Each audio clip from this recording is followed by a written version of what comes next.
At this point in time, when we follow patients after surgery, we use imaging scans, we use CEA levels to identify patients who are at risk of recurrence and follow them over time, even after adjuvant therapy, to identify potentially resectable metastatic disease in early stage.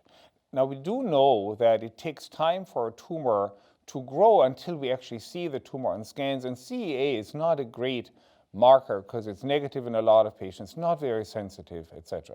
So having a longitudinally available test that has high sensitivity and high specificity, like ctDNA with the data that we see right now, opens the door for very different surveillance patterns. We might only do scans when we see that a ctDNA test turns positive, so we can spare patients scans over time. The other point is, of course, treatment decisions. We might not need to give chemotherapy to a patient with a ctDNA negative situation after surgery. Longitudinally follow these patients, only really administer treatment when the test turns positive.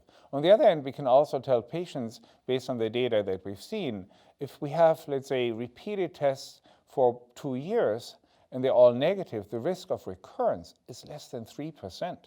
So 97% of patients will be free of disease at this, with a likelihood at 2 years, which gives more reassurance to patients and clearly can help us really identify patients who need adjuvant therapy over time.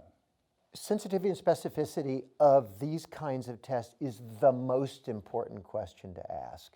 Sensitivity, remember, says that I'll pick up cancer DNA on a high frequency. I won't miss too many.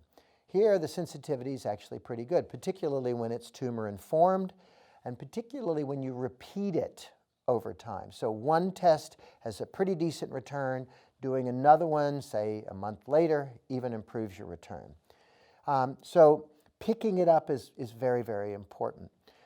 Specificity means if it's positive, it's real. So we're good there. But negative tests are what make us nervous. Positive, it's there, it's true. Negatives, we're not 100% sure. So we really need to optimize this, and there are studies going on how to improve that. And that's where more knowledge, more experience of how best to incorporate this will, I think, improve the sensitivity and specificity.